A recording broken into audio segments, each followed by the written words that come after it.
This play right here is why Seahawks outside linebacker Uchenna Nwosu is set for a Pro Bowl year.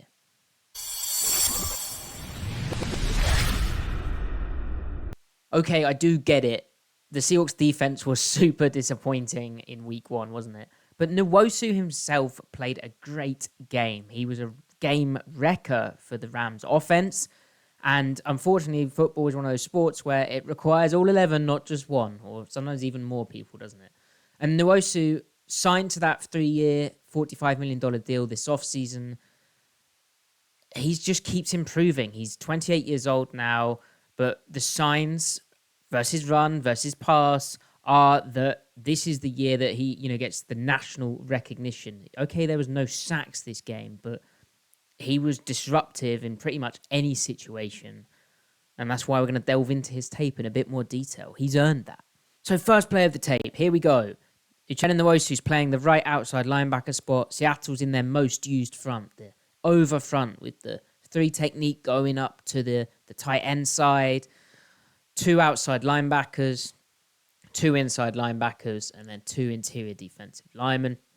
And offenses, when they see this look, are going to want to run up the B-gap bubble. What is the B-gap bubble? It's this big area here, as you can see. Now, as we play this through, and that area has got even bigger for Seattle with how they're using their 1 technique and shading him to the center. This guy motioned in line. Nuosu shows an awareness of that, but on the play, his role is to set the edge. Watch as he takes a nice little bucket step to maintain outside leverage on this tackle, and then he strikes it back super heavy, sets the edge, sheds off the tackle, and makes the tackle. The tackle for loss, in fact. This is like high-level play, which he makes look simple. Usually when guys strike on the edge, as Nuosu does here, it's usually the bigger ones who go for that 2-hand strike. But Nuosu gets serious knockback for his size and is then able to fight to get outside leverage. Ultimately, edge setting, the thicker you can do it, as long as you're still disengaging to the outside, the better. And Nuosu kind of embodies that here, where he is super thick. It almost looks like he's lost the outside, which he's responsible for, but then he's able to lock out, really jerk that outside tackle back with his outside arm and the placement of that hand and the thumb up and the strike. And then look, shed into the ball. Really, really cool stuff. Now, one thing I do want to talk about as we watch Nuosu do this from the end zone angle, look at this little 1 o'clock or 11 a.m. bucket step from his left foot here to get that leverage, strike and shed is the way that Bobby Wagner makes this play happen, and also Kobe Bryant pre-snap. So if we go back to the pre-snap picture for Seattle, the thing that they're dealing with here is a little motion and a bit of communication. So before this motion, Kobe Bryant, who I believe was going to be on a blitz, he was brought in by this crack, but then you can see him communicating with the linebackers. The motion happens.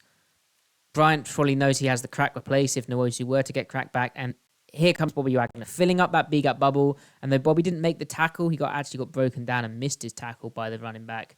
What ended up happening is Nuosu makes the play, being that edge setter. Rams are in a tough spot here, 1st and 30. Nuosu's on this play is again into the B-gap bubble of the 2-4-5 over front. But the Rams still have a tough run concept for Seattle here. It's the guard is going to pull, and the Y tight end off the ball is going to pull as well. And it's like a counter play or like a wrap play. You see the counter steps from the running back. Nuosu here has to set a good edge, but if he's going to spill this block, this pull is still probably going to come around with how Seattle's playing up front. You can see how a crease would develop with the stacked receivers. Seattle's playing middle field close. The safety's away. Julian Love, he's not that quick getting involved. A spill from Nuosu would prove difficult, especially with Jordan Brooks getting this lineman right in his face. What Nuosu does instead is really smart. He doesn't run himself out of the play. He doesn't run upfield or run away from the contact. But what he does is he fakes as though he's spilling the block inside, but notices his opportunity to actually make a play in the backfield. So he dips past the lineman, who's too slow and gets caught stumbling, looks like a drunk on a pavement, and then ends up getting involved in the tackle. high intelligence play, understanding when he's able to take his shot. So here we can see it from the end zone where it's a better perspective. You see immediately Nuosu, his tackle goes away from him, his primary key. So he condenses and squeezes. He sees this counter path. So typically Seattle would pull when they get, when they get two pullers like this. But then he dips outside. Wagner takes the first, Wagner takes the second puller, but the first puller Nuosu shook out of his cleats. Wagner spills, and Wagner and Nuosu end up making the tackle. From the Rams' perspective, watch Nuosu's speed at being able to key all of this going on, and the shimmy and the tackle. High-level play. Pete Carroll mentioned how his edges were banging on the edge and banging down on the edge. These guys, the whole purpose of the system is to accent the outside linebackers, make them make plays. And it's just much more obvious this year. So, again, from the Rams, we get a similar kind of gap concept. It's duo, but they're switching the side of the tight end, which is really smart. Because usually when a tight end does something like Tyler Higbee's doing here, this split action, it's kind of zone. Duo is run to the tight end. If you're switching that pre-snap, is confusing things, changing the picture very quickly. And because of the speed with which the Rams do it, it doesn't allow Seattle to reset which side their three techs on. So they aren't able to reset their run strength. Now, Nuosu's impact on this play is subtle.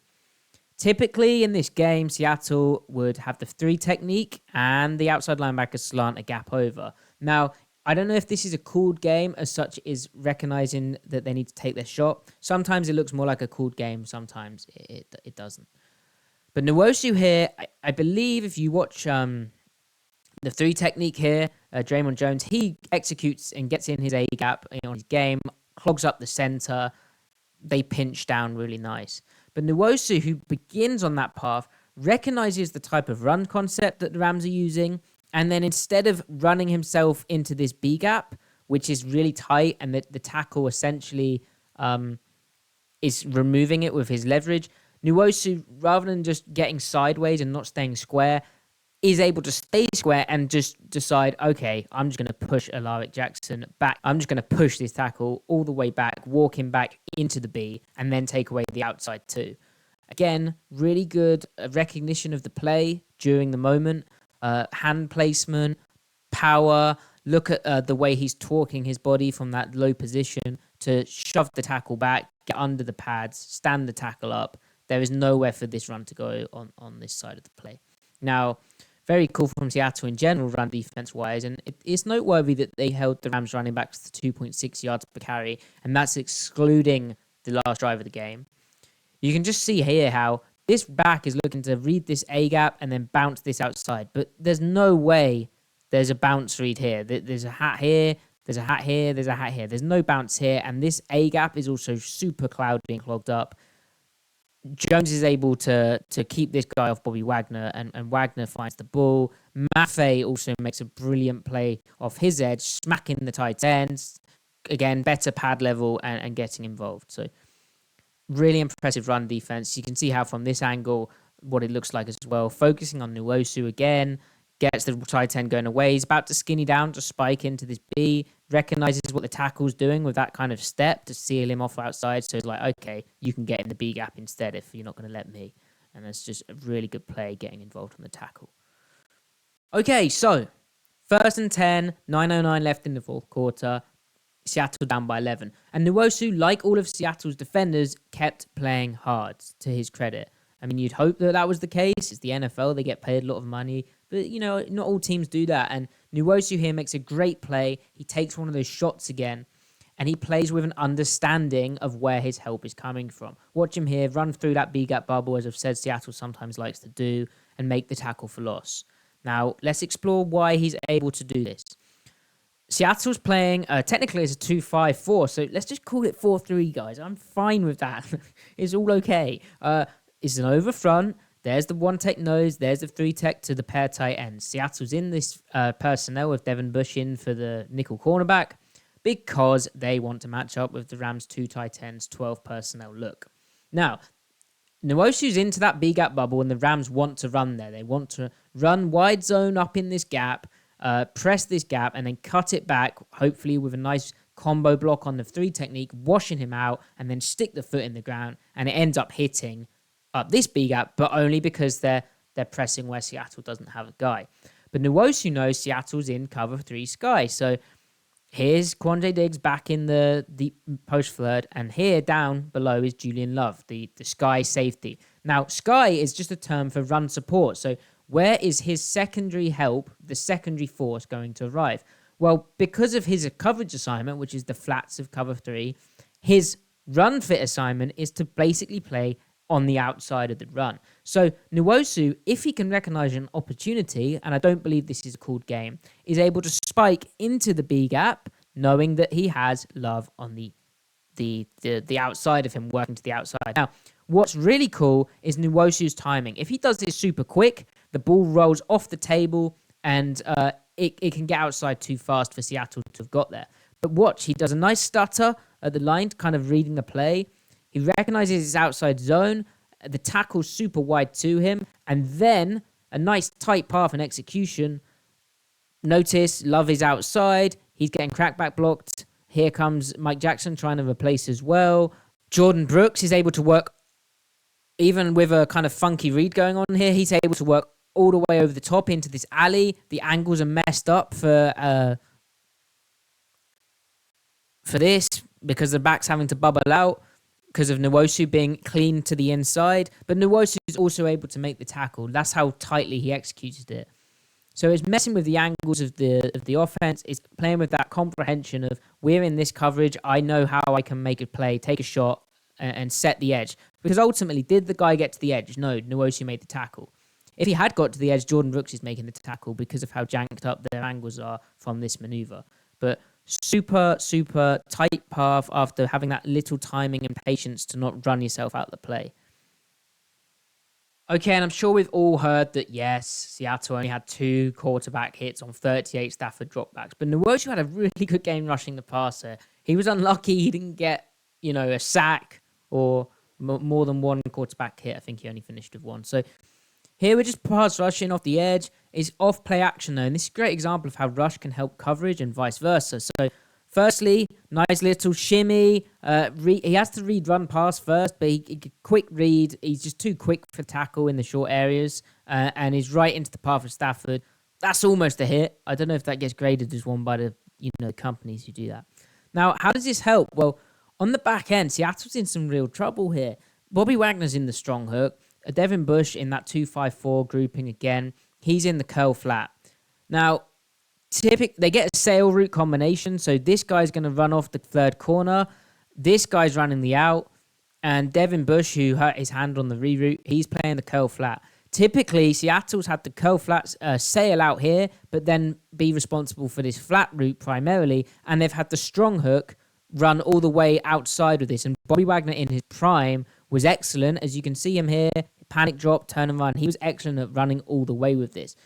However, from a Stafford perspective, if he was able to wait this out a bit longer, and, I don't know exactly how the Rams read this play, but if he's able to read out and wait for Tyler Higbee to break all the way to the sideline, there is a real window here. Bush isn't getting there.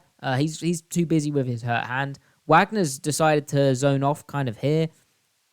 He's not being able. He's forced to check the ball down and quit on the deeper stuff because of Nuosu's quick win. I mean, that's a pressure absolutely 100% within a very quick amount of time. So Nuosu kind of saved Seattle's bacon here. Watch how Jordan Brooks as well. He's alert to the threat of here, and he's desperately trying to pull them out here. So end zone angle, you just get another nice look at how Nuosu wins very quickly, reads the play. Now, I wonder again if he was thinking of spiking into this B gap and then cancelled out of it, but his little shimmy footwork when he reads stuff out to then get square, close space, and create the space is impressive. You can see it here. Similar to that spike where there's this little shuffle reading out the play and that 2-point, and then bang, he knows what he's getting. Too quick. Saves Seattle from an explosive pass play. On this 1st and 10, Nuosu must have had a moment where he recognized what he was getting here. It's a similar type of formation, But he's clearly got a pre-snap indicator. Again, he's in the NFL. I'm not. He clearly knows what's going on. Because why I say that, notice here he doesn't spike into this interior gap like they'd been doing with their ends. Draymond Jones does, kind of. Notice here he doesn't spike into the interior gap like Seattle had been doing. Instead, he recognizes this is too flat an angle of departure from the tight end. It's too flat for that to be a block because the 3 tech is going to get comboed by the tackle. Why would you go flat like this unless it's boot? That is rapid, immediate reactive athleticism from Nuosu. Like, bang, he knows it's a boot. And he kills the play, or should do, but Stafford was out of his mind this game and somehow gets it off to the laid down flat. Seattle on the back end is playing a 2 deep 4 under fire zone because they've blitzed actually Tariq Woolen off this edge. But for Nuosu to take this like so fast is just nuts. I don't understand how guys in the NFL are able to do things like this. Watch him. Just feels the way that the play is blocked up. That's quite a flat angle of departure as well. But this tight end coming to block him like this, he just knows and immediately, bang. And maybe that's not a quarterback hit, but it's contact on the quarterback, isn't there? Nuosu probably also felt good about this as well because if they're bringing pressure off this edge, they're basically getting into 5-man spacing, aren't they? They're basically getting into bear again, where he's the edge, this is the 3, this is the nose, this is the 3, this is the edge coming from Tariq Woolen. Getting from even spacing into odd, something Seattle's defense been doing a lot. I mean, honestly, a lot of this tape, I don't even need to talk over it. It's very, very high-level football, and I don't know if you guys need me to tell you. Here's another example of Nuosu recognizing play action. I think he just read the backfield well on this play, but quick bending of the edge versus the tight end, outside half. I think we can call this a pressure, but impressive bend around the top of the arc. Unfortunately for Seattle, their coverage on the back end, cover 8, it looks like, half quarter. It didn't quite get it done. It was thrown just inside of Bobby Wagner on the dagger concept. But Nuosu did what he could, and as like we said, it takes 11, not 1. Good read of this concept. I think this tackle is a pretty big indicator that it's play action. The fact that he doesn't run forward, he actually backpedals up is a hi-hat. But again, I don't know how these guys read things so fast, but good swipe, good active off arm, and that bend round the top of the arc to get to Stafford, or at least let Stafford feel him, as Pete Carroll said. All right, final 2 pass rushes now. So this 2nd and 11 in the red zone. Seattle down by 4 at this point.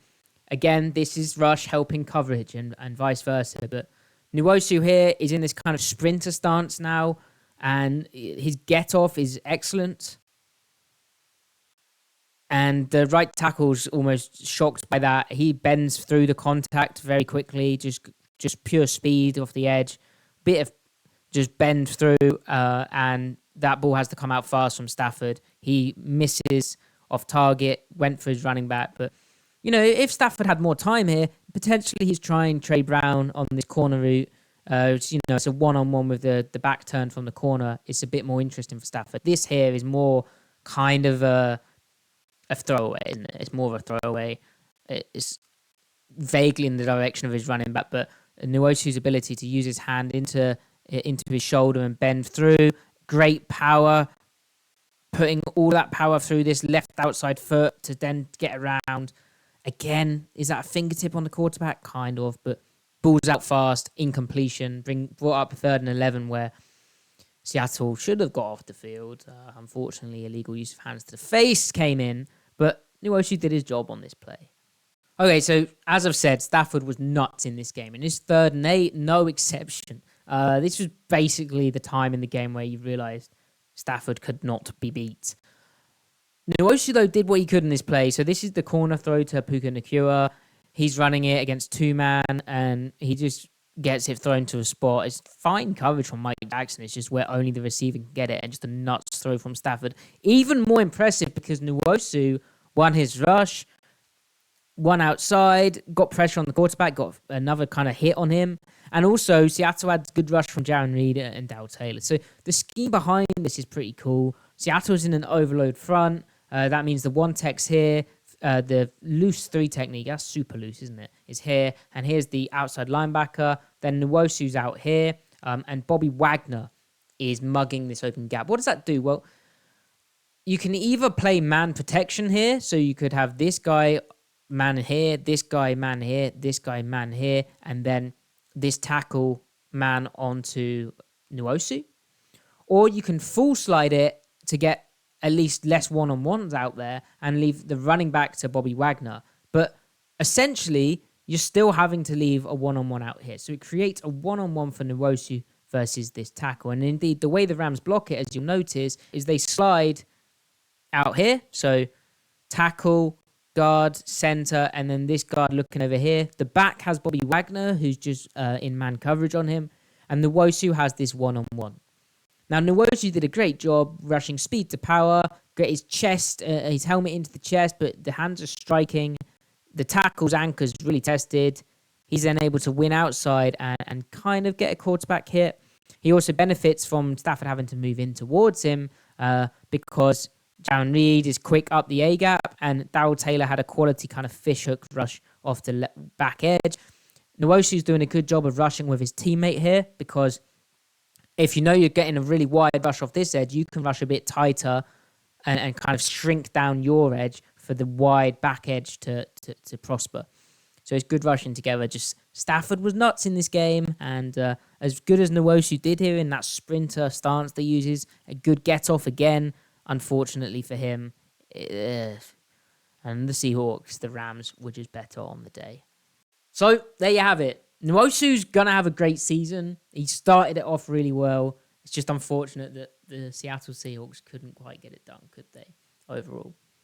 That isn't to say that they won't next week, even though the odds are against them. And it isn't to say that Nuosu isn't on that Pro Bowl path. I think, from the tape, there's some really good stuff happening already.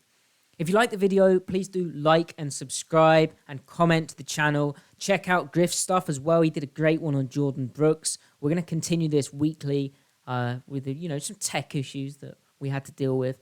Also, subscribe to the Seattle Overload podcast and my Substack, Seahawks on Tape, where I broke down these third down issues Seattle were having in more detail.